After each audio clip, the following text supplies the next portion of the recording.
नमस्कार साथियों। शरद पूर्णिमा अश्विन मास के शुक्ल पक्ष की पूर्णिमा तिथि को मनाई जाती है। इस दिन चंद्रमा अपनी पूर्ण कलाओं के साथ होता है। पौराणिक कथाओं के अनुसार समुद्र मंथन के दौरान शरद पूर्णिमा के दिन माँ लक्ष्मी प्रकट हुई थी। ऐसा माना जाता है कि इस दिन माँ लक्ष्मी धरती पर आती है और अपने भक्तों पर कृपा बरसाती है।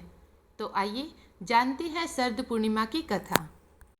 एक साहूकार था। उसके दो बेटियां थीं। दोनों बेटियां महीने में आने वाली हर पूर्णिमा को व्रत किया करती थी। इन दोनों बेटियों में बड़ी बेटी पूर्णिमा का व्रत पूरे विधि विधान से किया करती थी, जबकि छोटी बेटी व्रत तो करती थी लेकिन नियमों में उस तरह से पालन नहीं करती थी।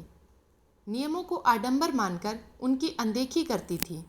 जैसे ही दोनों बेटी बड़ी हुई, साहूकार ने दोनों बेटियों का विवाह कर दिया। बड़ी बेटी के घर समय पर स्वस्थ संतान का जन्म हुआ। छोटी बेटी को भी संतान हुई, लेकिन उसकी संतान जन्म लेते ही दम तोड़ देती थी। जब उसके साथ ऐसा 2-3 बार हो गया तो उसने एक ब्राह्मण को बुलाकर अपनी पूरी व्यथा सुनाई, साथ ही इसका उपाय बताने के लिए भी कहा।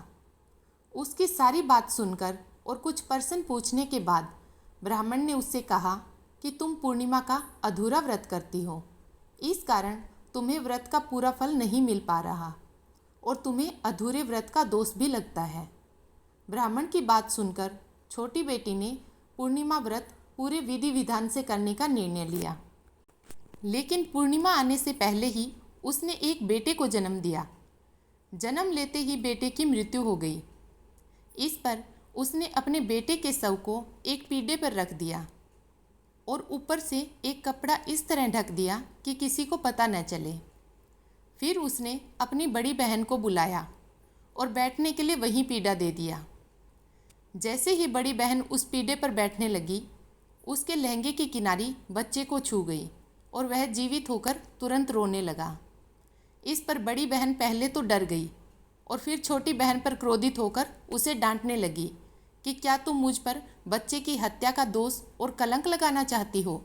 मेरे बैठने से यह बच्चा मर जाता तो? इस पर छोटी बहन ने उत्तर दिया, यह बच्चा मरा हुआ तो पहले से ही था। दीदी, तुम्हारे तप और स्पर्श के कारण यह जीवित हो गया है। पूर्णिमा के दिन जो तुम व्रत और तप किया करती हो, उसके कारण तुम दिव्य तेज से परिपूर्ण और पवित्र हो गई हो। अब मैं भी तुम्हारी ही तरह व्रत और पूजन करूंगी। इसके बाद उसने पूर्णिमा व्रत विधि विधान से किया और इस व्रत के महत्व और फल का पूरे नगर में प्रचार किया। हे माँ लक्ष्मी, जिस प्रकार आपने साहूकार की बेटी की कामना पूर्ण की और उसे सौभाग्य प्रदान किया, वैसे ही हम पर भी कृपा करें। जय माँ लक्ष्मी।